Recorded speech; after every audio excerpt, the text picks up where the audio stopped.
여러분 한번 제가 물어보겠습니다. 여러분 요즘에 살만하십니까? 예, 옛날 60년대 정치구호 같죠? 제가 무슨 선거에 나가려고 여러분께 이런 말씀 여쭙는 거 아닙니다. 요즘 세상을 바라볼 때 떠오르는 단어들이 고통과 분노, 탄식 뭐 이런 말들이기 때문에 드리는 말씀입니다. 수시로 속에서 불쑥불쑥 욱하고 올라오는 그 분노가 만나게 되고 참을 수 없게 됩니다. 화는 나는데 세상을 바라보면 딱히 달라질 것 없음에 또한 답답해하고 탄식하게 되고 그냥 절망하는 것이 지금의 시대 아니겠습니까? 참 살기 어려운 시절입니다. 그런데 여기에 보니까 우리보다 훨씬 더 큰 강도로 시대의 고통을 안고 분노하며 탄식하는 사람이 있었습니다. 누구겠습니까? 오늘 우리가 같이 나누고 있는 예레미야라고 하는 사람이에요. 너무나 분노하고 너무나 고통스러운 나머지 그 눈에서 눈물이 마르지 않는 샘같이 흘러내립니다. 예레미야가 별명이 있죠? 눈물의 선지자라고 하는 별명입니다. 오늘 우리가 나눈 말씀 가운데 왜 예레미야에게 그런 별명이 생겼는지 보게 될 것입니다. 그런데 그 말씀들을 보며 예레미야를 보다 보니까 예레미야와 함께 또한 존재가 함께 울고 있더라고요. 예레미야가 분노하는 그 분노에 다른 누군가가 또 분노하고 있어요. 예레미야가 우는 건지 그분이 우는 건지 예레미야가 분노가 있는 건지 그분이 분노하고 있는 건지 구별이 잘 안 갈 정도입니다. 그분이 누구겠습니까? 여러분이 생각하는 바로 그분이에요. 우리 하나님이십니다. 오늘 8장부터 10장까지 3장의 내용을 볼 텐데요. 이 말씀 가운데 이 시대에 우리를 향한 하나님의 마음이 무엇인지, 하나님의 탄식과 하나님의 슬픔이 무엇인지 같이 한번 하나님과 마음을 맞춰보는 시간 되기를 소원합니다. 오늘 읽은 9장 12절 말씀부터 보도록 합니다.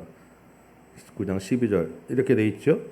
지혜가 있어서 이 일을 깨달을 만한 자가 누구며 여호와의 입의 말씀을 받아서 선포할 자가 누구인고 이 땅이 어찌하여 멸망하여 광야같이 불타서 지나가는 자가 없게 되었느냐. 선지자가 먼저 문제 제기를 하고 있는 겁니다. 질문을 던지고 있어요. 이 땅이 왜 망하였느냐? 왜 사막같이 황폐하게 되었느냐? 왜 오가는 사람조차 없어지게 되었느냐는 것입니다. 그 까닭이 뭔지 누가 좀 하나님께 물어서 좀 들어오라고 지금 문제 제기하며 질문을 던지고 있습니다. 그런데 여러분, 예레미야가 지금 이 말을 하는 이 말의 문장은 이미 망한 것처럼 얘기하지만 지금 말하고 있는 시점은 아직 망하기 전이에요. 그렇죠? 그러면 예레미야는 이미 망한 것을 알고 있는 것입니다. 그러면 사실은 왜 망했는지 답도 알고 있어요. 그래서 그 답을 사실 이어서 13절에서 이렇게 얘기하고 있습니다.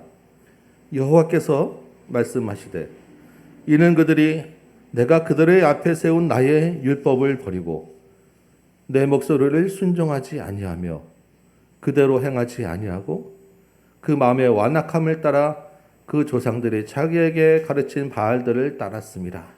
이게 망한 이유라는 거죠. 그동안 여러 선지자들을 통해서 그리고 지금까지 예레미야 몇 장 안 읽었지만 그 앞부분을 통해서 이스라엘이 어떤 악을 행하고 어떤 죄를 지었는지 우리가 충분히 보았습니다. 오늘 아까도 나왔죠. 자기 자녀를 불에 태우기까지 하는 그 악한 행들. 하나님의 백성이라고 하면서 다른 이방신을 따르고 도덕적으로 사회적 정의도 무너지고 거기에 지도자들은 오히려 거짓을 내주고 백성들도 그 거짓을 오히려 좋아했습니다. 하나님을 이용하기 딱 좋으니까. 그러면서 하는 말은 나는 바알을 따르지 않았다 하고 자신을 위하여 하나님을 이용하는 모습이 이스라엘이었어요. 계속된 선지자들의 경고와 지적을 거부했습니다. 돌이키지 않았다는 거예요.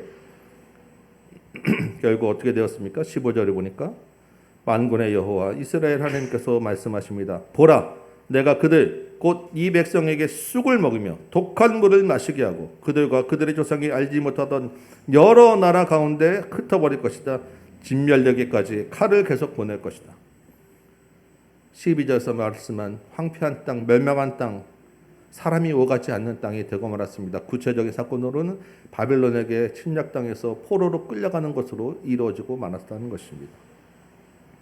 12절에서 16절, 지금 얼마 몇 절 안 되는 이 절은 예레미야 전체의 사실은 요약입니다. 예레미야뿐만 아니라 선지서 전체의 요약이고 구약 전체의 요약이에요.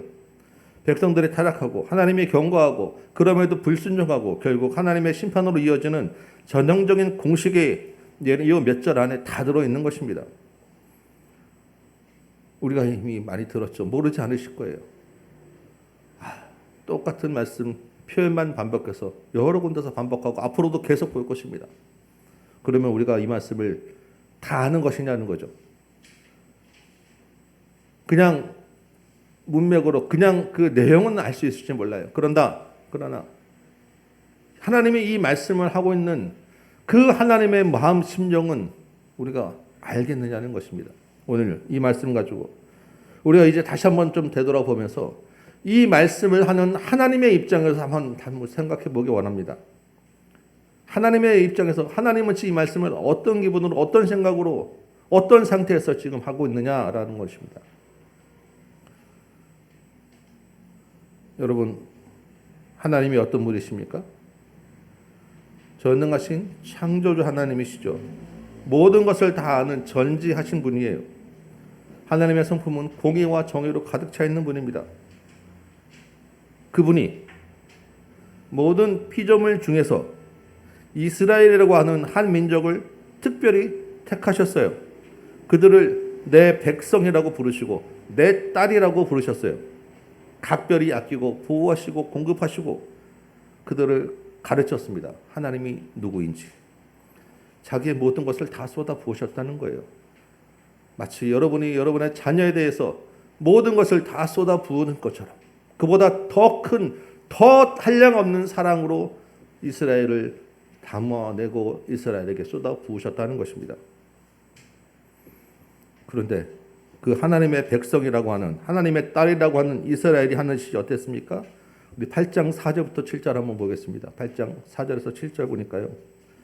이런 비유를 들어요. 사람이 넘어지면 어떻게 됩니까? 일어나지요. 여러분 넘어졌다고 계속 누워있는 사람이 있습니까? 넘어지면 일어나는 것이 그냥 정상적인 너무나도 당연한 일입니다. 집을 나가면 어떻게 됩니까? 다시 돌아오지요. 여러분 교회 왔다가 집에 다시 돌아가는 게 너무나 당연한 순서고 너무나 정상적인 것입니다. 하늘을 나는 학도 제철을 알아서 왔다 갈 때를 안다는 거예요. 제비도 때를 알고 두루미도 때를 알아서 저마다 왔다가 가고 우리가 그걸 보면서 이제 때가 되었구나 알고 있지 않습니까? 그런데 유독 내 백성이라고 하는 이스라엘만 왜 여호와의 규례를 알지 못하느냐라는 것입니다. 탄식하는 하나님의 말씀이죠. 왜 유독 이스라엘만 넘어지면 안 일어나고 왜 유독 이스라엘만 떠나면 안 돌아오냐는 것입니다. 혹시나 싶어서 아무리 하나님이 귀를 기울여 봐도 이스라엘의 하는 말에서 진실한 것을 찾아볼 수 없었다는 거예요. 자기의 악행을 뉘우치지도 않아요. 그냥 계속해서 잘못된 길로 가고 있는 모습이 꼭 전쟁터에서 앞으로 돌격만 하고 있는 그런 말들과 같은 모습이라는 것입니다. 앞으로 돌격만 하는 말에는 귀가 딱 들리지 않고 돌이키지 않는다는 거, 멈추지도 않고 너무나 정상적이지 않고 너무나 이상해서 하나님이 도저히 납득할 수 없다는 거예요. 여러분 우리가 살다 보면 이런 황당한 일을 겪을 때가 있죠. 너무나도 부당한 대우를 받을 때도 있고 이해하지 않는 일을 만날 수도 있고 그럴 때 우리의 감정이 어떻습니까? 뭐 그냥 좀 이상한 거 만났네 그냥 끝납니까? 그렇지 않죠. 화가 치밀어 오르고 이게 왜 이거 아니야 따지고 들고 참을 수 없는 분노를 표시하잖아요. 만약에 여러분들의 자녀들 한번 생각해 보시기 바랍니다. 우리의 자녀가 분명히 내가 키운 내 자식인데 아무리 얘기해도 내 말 안 들어요. 말 안 듣는 정도가 아니라 다른 길로 가면서 그 길로 가면 뻔히 잘못된 게 보이는데도 불구하고 나는 잘하고 있어. 왜 그래? 라고 대들고 거부한다고 하면 속이 뒤집어지지 않겠습니까? 너무나 비정상적인 일 보면서 아니 도대체 얘가 왜 이러나 화가 치밀어 오르지 않겠습니까? 예레미야에게 지금 이 말씀을 전하게 하는 하나님의 심정이 그렇다는 거예요. 우리가 그냥 평면으로 그냥 덤덤하게 읽어서 그렇지 잘못된 길로 가면서도 고집 피우고 머리 들고 있는 이스라엘이라는 자식 때문에 하나님이 지금 이 분노가 머리끝까지 차올라서 어떻게 할 수 없는 그런 상황을 지금 담고 있는 것입니다. 여러분 이사야 1장 처음 시작할 때 기억하십니까?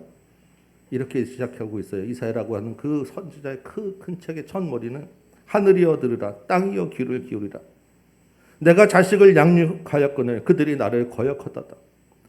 소도 그 임자를 알고 나귀도 그 주인의 구유를 알건만은 이스라엘은 알지 못하고 나의 백성은 깨닫지 못하는도다.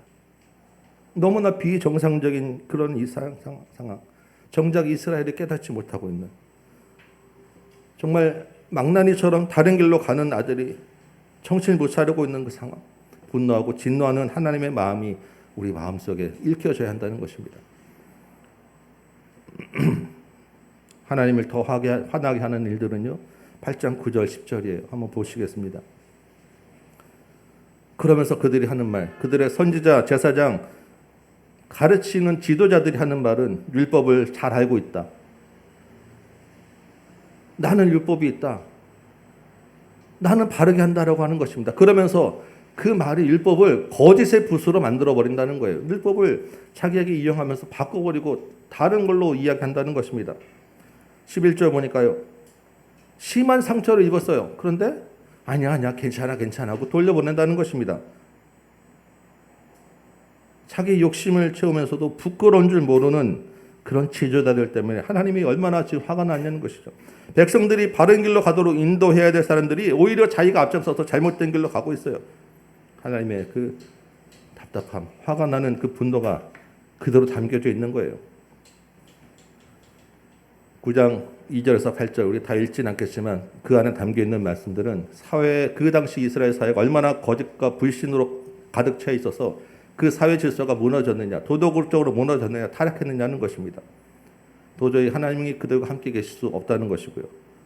10장은 쭉 전체적인 이야기가 우상을 따르는 그 우상이라고 하는 것이 죽은 것이고 나무로 만든 것이고 은과 금으로 그냥 입힌 것뿐인데 말도 못하고 걷지도 못하는데 사람이 메어다가 옮겨 주어야 갈 수 있는 그런 존재인데 그들이 화를 내지도 못하고 복을 주지도 못하는데 그들에게 절하고 그들을 따르는 우상 숭배 때문에 하나님이 또한 통탄하고 탄식해 하고 계세요.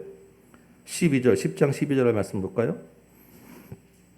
하나님은 권능으로 땅을 지으셨어요. 지혜로는 세계를 세우셨습니다. 명철로는 하늘을 펴셨어요. 하나님이 목소리를 내시니까 하늘에 많은 물이 생겨서 구름과 비가 바람이 생기고 비가 내려지는 만물의 조성자가 바로 하나님이었다는 것입니다. 그 하나님을 제치고 우상을 섬기는 자기 백성들을 보면서 그 배신감 때문에 얼마나 하나님이 진노하셨느냐 하나님의 말씀입니다. 10절에 그 진노하심에 땅이 진동할 정도고 그 분노하심을 이방이 능히 당하지 못할 것입니다. 18절에 하나님이 이스라엘을 내던지는 것이, 내동쟁이 치는 것이, 포로로 끌려가게 망하게 하는 것이 당연하지 않겠느냐 물어보고 있죠. 22절에 결국 유다의 성읍들은 황폐하게 될 것이고 승냥이의 거처가 되게 하실 것입니다. 하나님의 진노의 잔이 쏟아지고 있어요. 이런 하나님의 분노를 듣고 백성들에게 전하는데 백성들은 전혀 듣지 않으니 예레미야가 그 가운데서 얼마나 마음이 답답하겠습니까? 아무리 말해도 변하지 않아요. 왜 도대체 듣지 않는 거야? 예레미야도 같이 분노하죠. 얼마나 화가 나겠습니까? 이제 곧 심판을 겪게 될 것입니다. 그 고통이 얼마나 큰지 예레미야는 눈에 훤하게 보여요. 예레미야가 두려워할 정도입니다. 그 분노와 두려움으로 자기 민족을 보는데요. 예레미야가 분노와 진노를 쏟아내는 게 아니라 뒤돌아서 그 분노와 그 두려움이 슬픔이 되어 한없는 눈물이 흘러내리게 되었다는 것입니다. 여러분, 분노와 슬픔이 뒤섞인 감정 혹시 경험해 보셨어요? 화는 막 나는데 한편으로는 너무나 슬퍼서 눈물이 나는. 우리 자식이 자꾸 여러분들 자녀하고 다른 아이들이죠. 한번 생각을 해보자는 것이, 정말 망나니 같이 막 나가는 자식을 볼 때 얼마나 막 화가 나, 말해도 듣지 않으니까 막 있는 대로 소리 지르고 화를 내죠. 그런데 한편으로는 그 자식이 겪어야 될 고통과 그 자식이 겪어야 될 그 일들 생각할 때 얼마나 안쓰럽습니까? 얼마나 슬퍼요. 분노하면서도 한편으로는 그 자식을 사랑하는 마음과 안타까운 마음에 여러분 울지 않겠습니까? 그런 일들을 많이 보게 되잖아요.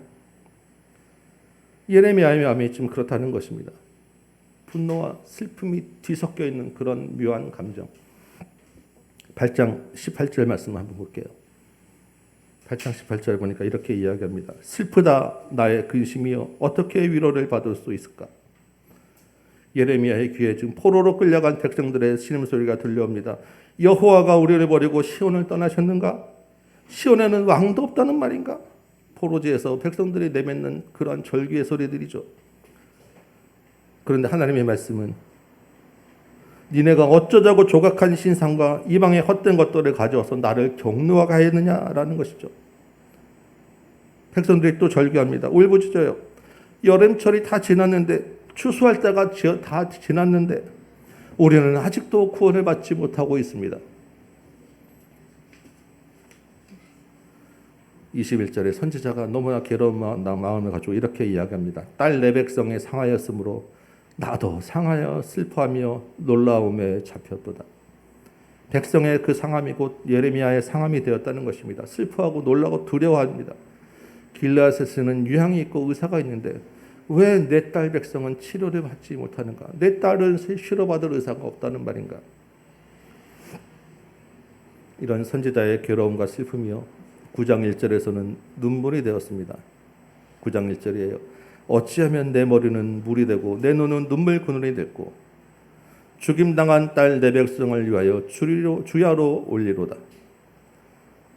고통받고 죽어가는 백성을 위해서 머리에서 막 물이 한없이 흘러내리는 것 같은 눈물을 쏟아낸다는 것입니다. 밤낮 없이. 눈물에 선지자라는 별명이 붙은 구절이 여기입니다.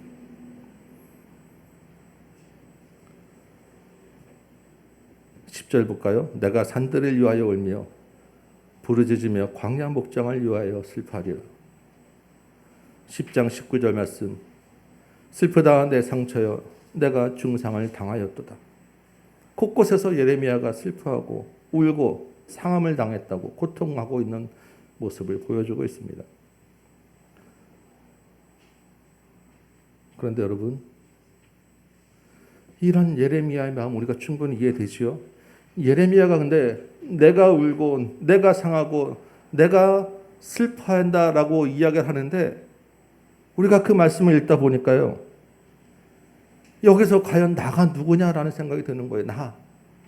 예레미야는 내가 눈물이 나온다, 내가 슬퍼한다라고 하는데 그 말하는 나를 가만히 보니까 문맥에 예레미야만 우는 게 예레미야가 아니에요. 내 백성 때문에 운다 할 때 예레미야 백성입니까? 누구의 백성이에요? 하나님이잖아요. 내 딸이 상하면 어찌 된 일이냐? 예레미야 딸입니까? 하나님의 딸이에요. 분노와 슬픔이 뒤섞여서 흘리는 눈물이 예레미야의 눈물이면서 동시에 하나님의 눈물이었다는 것입니다. 하나님이 분노할 때 예레미야가 같이 분노해 준 것이고, 하나님이 울 때 예레미야가 울고, 예레미야가 울고 있을 때 하나님이 같이 눈물을 흘리고 계신다는 말씀입니다. 하나님이 왜 우시겠습니까? 막 나가는 그런 자식을 둔 부모의 마음과 똑같지 않겠습니까? 분노와 슬픔이 뒤섞여서 흘리는 눈물일 것입니다. 하나님, 부모가 그냥 자식을 보고만 했습니까? 얘야, 그러면 안 된다. 그러면 안 된다. 큰일 난다. 제발 나를 봐서라도 좀 이제 그만하고 그만 돌아오렴. 별의별 소리를 다 하지 않겠습니까? 할 수 있는 짓 다 하지 않겠습니까? 자식을 붙들고 흔들면서 제발 이제 더 이상은 그러지 마라. 내 말 좀 들어라 라고 통곡하며 흔들며 이야기하지 않겠습니까? 그렇게 흔들며 제발 내 말 좀 들어라고 하는 부모를 뿌리치고 자식은 뒤돌아서 자기 길을 가는 거예요. 부모는 앉아서 땅에 앉아서 통곡을 하면서 얘야 그러면 안 된다. 그 소리가 어긋난 자식의 귀에는 들리지 않아요. 오늘 본문이 바로 그런 장면인 것입니다. 이스라엘을 향한 하나님의 그 마음이 앉아서 통곡하며 얘야 내 말 좀 들어라고 하나님의 마음인 것이고, 그냥 그 하나님을 뿌리치고 가는 어머니를 뿌리치고 돌아가는 그런 막 나가는 자식의 모습이 바로 이스라엘이었던 것이에요. 통곡하는 부모가 바로 하나님이 돌아오라 돌아오라 제발 돌아오라. 하나님이 마지막 어떻게까지 하십니까? 자신은 십자가에 내어 주기까지 하면서 돌아오라고 하고 이제 그만 내 말을 좀 들어라라고 하는 하나님의 절규가 오늘 본문부터 성경 전체에 이르는 말씀인 것입니다. 여러분, 죄가 무엇이라고 했습니까? 죄. 예레미야 1장에서 나오는 죄는 하나님을 알지 못한 것이 죄였습니다. 하나님을 알기 위해서는 어떻게 됩니까? 먼저 하나님의 말씀을 들었어야 되는 거예요. 부모가 내 말을 들어라, 제발 내 말 좀 들어라고 할 때 그 말을 듣는 자식은 부모의 마음을 알고 돌이키는 것이죠.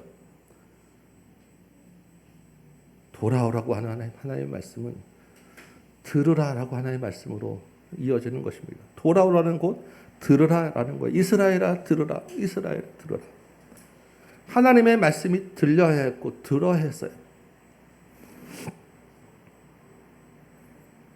여러분, 지금 이 시대를 바라보는 하나님의 마음은 어떠시겠습니까? 우리가 이렇게 얘기하지요.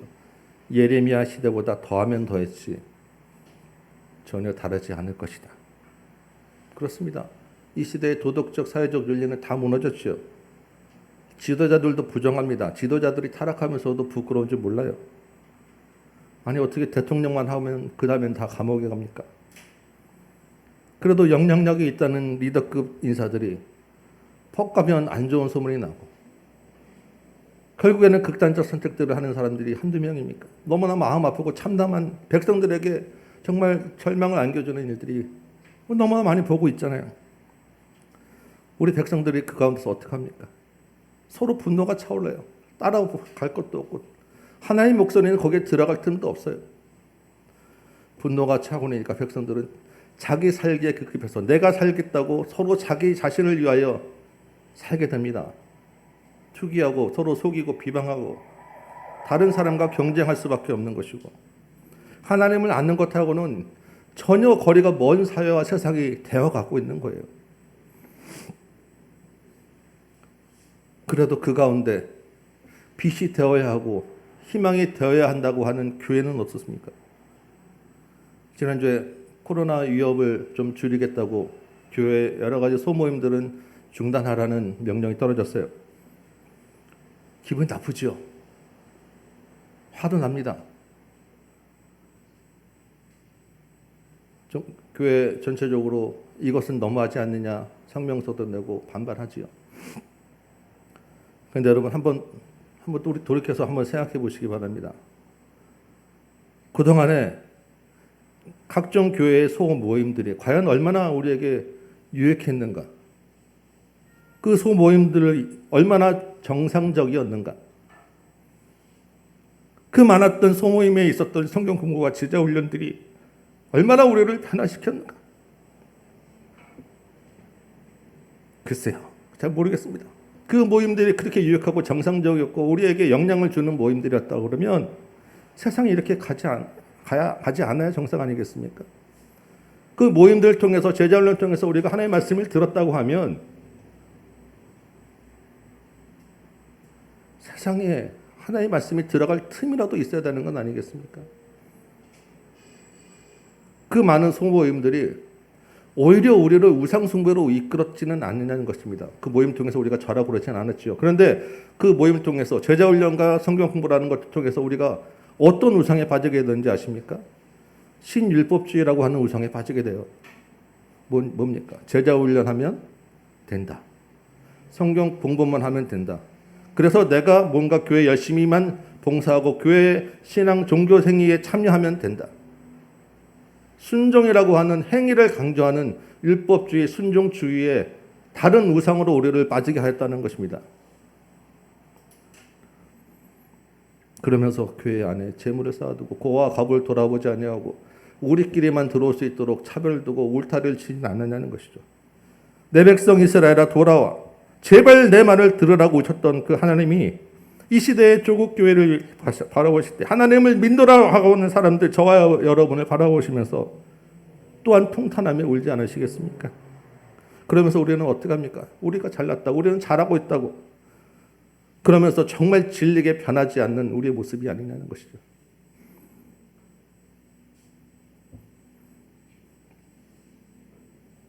오늘 본문을 통해서 정말 울고 계시는 하나님, 그 분노와 심판 가운데 슬퍼하며 돌아오라고 하나님을 우리가 깨닫게 된다면, 그 하나님의 마음이 우리 마음에 적용이 들려진다면, 여러분 우리가 어떻게 해야 되겠습니까?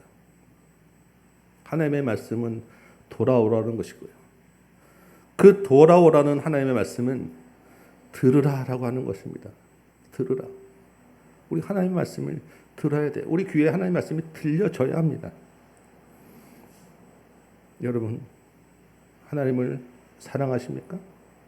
오늘 좀 아까도 찬양했죠. 나는 하나님을 예배하는 예배자입니다. 하나님을 정말 경외하십니까?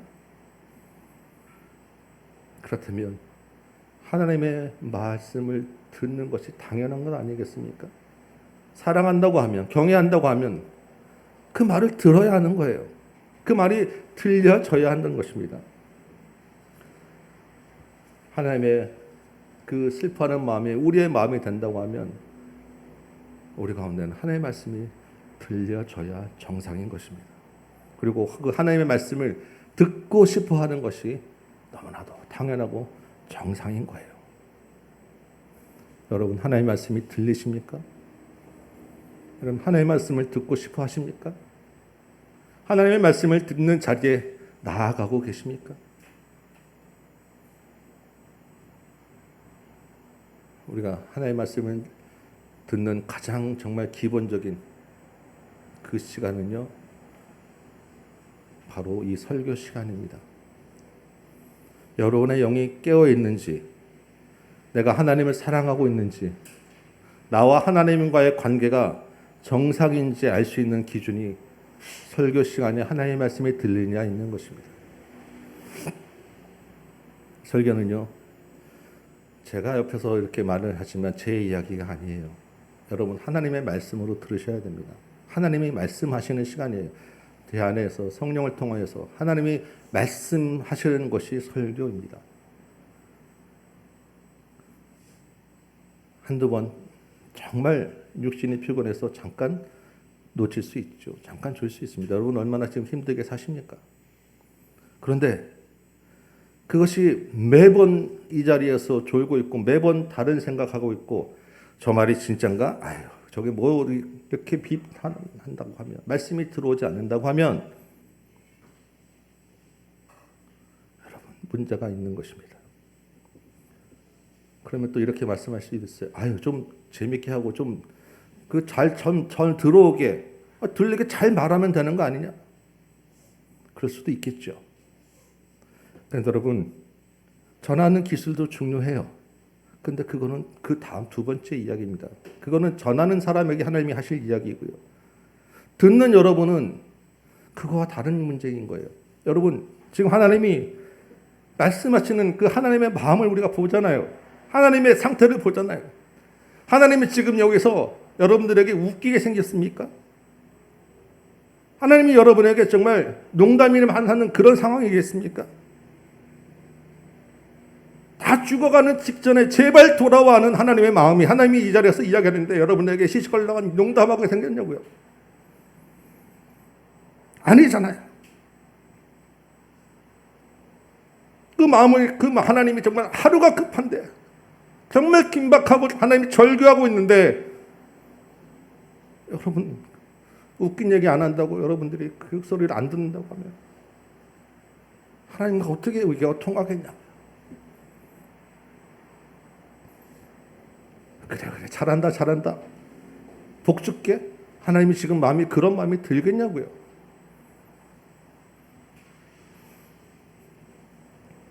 마음에 열고 하나님께 마음을 집중하시기 바랍니다. 하나님이 지금 어떤 마음을 가지고 이야기하는지 마음을 보시기 바랍니다. 한 번 듣고는 잘 모를 수도 있어요. 들으시고 다시 반복해서 또 들으시고, 들으면서 제 얘기를 듣는 것으로 그치지 마시고 본문을 다시 한번 보시면서 그 말씀에서 이야기하는 하나님의 소리를 들으시기 바랍니다. 그리고 그 말씀에서 하나는 주시는 하나님의 말씀을 붙잡고 그 말씀으로 살아내기 위하여 애쓰시기 바랍니다. 내가 또 살아내기 위해 애쓰라고 하면 여러분들이 그래 내가 가서 뭘 해야지, 그게 아니고요. 하나님의 말씀을 들으면요, 그 말씀을 내가 살아내는 것은 내 힘으로 살아내는 것이 아니에요. 그 다음부터는 어떻게 되느냐, 하나님 주의 말씀을 내가 살아내기 원하니 주님 나를 도와주세요. 거기서는 하나님을 의지하는 것으로 나가야 되는 것입니다. 그게 순서인 거예요. 말씀을 듣고 그 말씀을 듣고 내가 깨닫고 이 말씀으로 내가 하나님 살려고 하는데 나를 도와주세요. 하나님의 내 주인 되어주세요. 하나님을 의지하는 것으로 바꿔지어 가는 거예요. 우리 안에 성령을 의지하고 예수 그리스도를 주인으로 살고 싶습니다. 그렇게 순서가 말씀으로 통해서 흘러가야 되는 것입니다.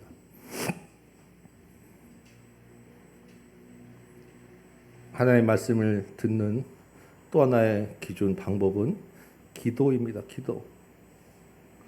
여러분, 기도라고 하면 내가 하나님께 뭔가 이야기하는 것으로 생각할 수도 있죠. 내 말을 하는 것이 시간이 기도인데 그 기도 시간에 어떻게 하나님의 말씀을 듣는가? 기도가 내가 구할 것도 있지만요, 그 기도 시간에 하나님이 나에게 주시는 말씀이 있어요. 그것을 듣는 시간이 기도입니다. 그래서 하나님과 나의 마음이 통해지는 시간이 기도인 거예요. 말씀을 들었으면 반드시 여러분 기도하셔야 됩니다. 그 말씀을 붙잡고 기도하셔야 돼요. 제가 일주일 동안 설교 준비를 하는데 말씀을 이렇게 본문 읽고 이야기 그렇게 아무리 봐도요, 사실 저도 이 예레미야 말씀은 어려워서 본문만 몇 번 읽어서는 잘 들어오지 않아요. 오늘 무슨 말씀을 전해야 되나 머리 읽고 생각하고 했는데 잡히지 않다가 언제 하나님의 말씀으로 내가 설교를 잡느냐, 금요일 저녁에 여기서 기도할 때예요. 기도하다 보면 그 말씀을 생각하며 기도하다 하나님이 주시는 말씀들이 정리가 되고 거기서 주시는 메시지가 거기서 잡혀요. 그걸 붙잡고 다시 이제 풀어내는 시간들이 제가 토요일에 정리하는 시간이에요. 하나님이 말씀하시는 거예요. 기도 가운데 말씀을 붙잡고 이야기합니다. 여러분들이 하나님의 말씀을 들으시면 그 말씀 붙잡고 기도하는 시간이 얼마나 중요하십니까? 설교 끝나고 우리 같이 기도하죠. 잠깐 그냥 앉았다 가는 시간 하지 마시고요. 그 시간에 그 말씀 가운데 주시는 하나님의 말씀을 들으시기 바랍니다. 그 말씀으로 심어져요. 기도 가운데 받는 말씀이 있어야 그 말씀이 내 안에 심어지는 것이고 그 심어진 말씀이 내 안에서 열매로 나타날 수 있어요. 기도 외에는 이런 유가 나갈 수 없느니라. 기도하지 않으면 그 말씀이 내 안에서 살아낼 힘으로 바꿔지지 않는다는 거예요. 여러분, 기도가 정말 중요합니다. 뭐 통성으로 소리 나고 큰 소리 안 하셔도 괜찮아요.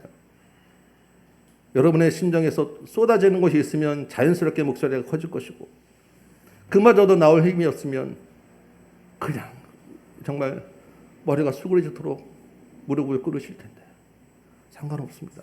하나님과 마음이 통하시기만 하면 돼요. 그러나 여러분 정말 마음으로 하나님께 기도하는 시간을 꼭 가지시기 바랍니다. 여러분이 사는 길이에요. 우리가 사는 길입니다. 말씀을 맺겠습니다. 하나님의 말씀이 들리지 않는 이 시대에, 그래서 하나님을 알지 못하고 그릇된 길로 가는 이 시대에 저와 여러분을 이곳에 보내셨습니다. 왜요? 하나님의 말씀이 들리게 하셔서 하나님의 아픈 마음을 보여주기 위해서, 하나님과 좀 마음이 통한 사람을 찾기 위해서 아니겠습니까? 우리가 먼저 하나님과 함께 울기 바랍니다. 나의 모습을 보면서 죄에 대하여 하나님과 함께 분노하시기 바랍니다. 그러면도 변하지 않는 나를 보면서 슬퍼하시기 바랍니다. 거기서 끝나면 안 되겠죠? 무엇을 해야 되겠습니까? 하나님의 말씀을 들어야 돼요. 돌아오라는 하나님의 말씀을 들으시기 바랍니다. 믿음이라고 하는 것은 들으면서 는다고 분명히 말씀하고 있지 않습니까? 하나님의 말씀을 들으시고 기도로 그 말씀을 살아낼 힘을 얻으시기 바랍니다. 말씀과 기도로 하나님을 의지할 때 그 의지하는 힘을 가지고 세상으로 나가는 거예요. 세상을 향하여 돌아오라고 하나님의 마음을 전하게 되는 것입니다. 여러분, 듣는 것이 중요한데요. 전하지 않으면 들을 수가 없어요. 전해야 되는 것은 누구를 통해서냐? 하나님의 마음을 아는 사람들을 통해서 전할 수밖에 없는 것입니다. 알지도 못하면서 어떻게 전하겠어요? 우리로 먼저 하나님의 말씀을 듣게 한 것은 이 때문이 아니라는 것이죠. 이 한 주간에 하나님의 말씀을 들으며 하나님과 함께 우는 여러분 되시기 바랍니다. 그리고 그 말씀을 의지하여 세상이 하나님을 알게 하는 삶을 살아내시는 저와 여러분 되시기를 주님의 이름으로 축원합니다. 우리 찬송 한 장하고 같이 기도하도록 하겠습니다. 찬송가 540장이에요. 주의 음성을 내가 들으니 사랑하는 말이 있어요. 오늘 찬송 가운데 이 말씀 들으시고 말씀 붙잡고 함께 기도하면 좋겠습니다. 540장 찬양합니다.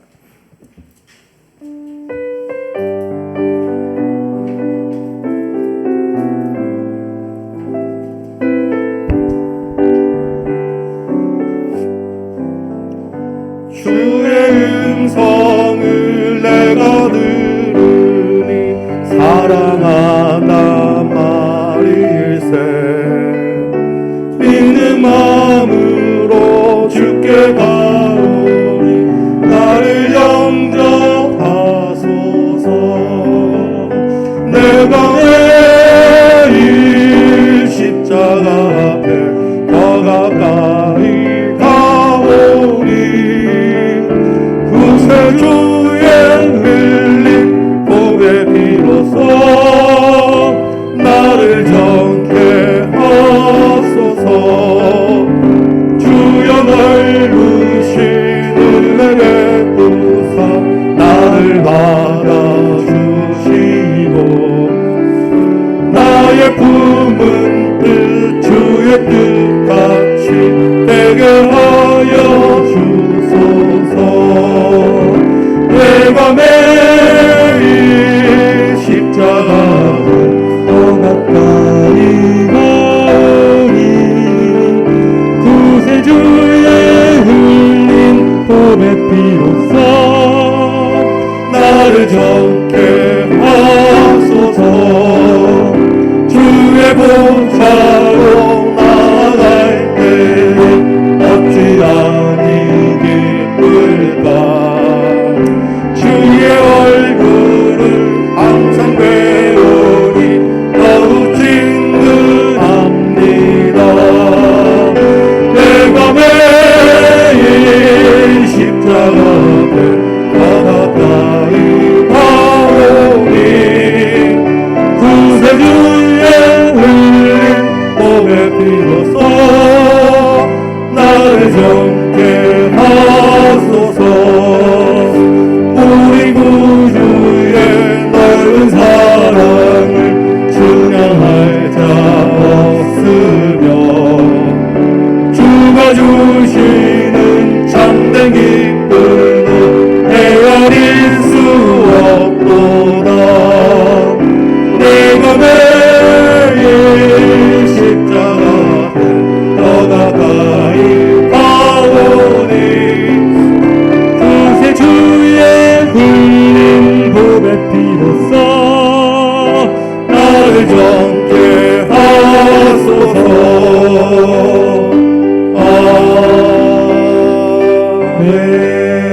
아멘. 우리 말씀을 붙잡고 한번 기도하도록 하겠습니다. 기도 시간에 하나님의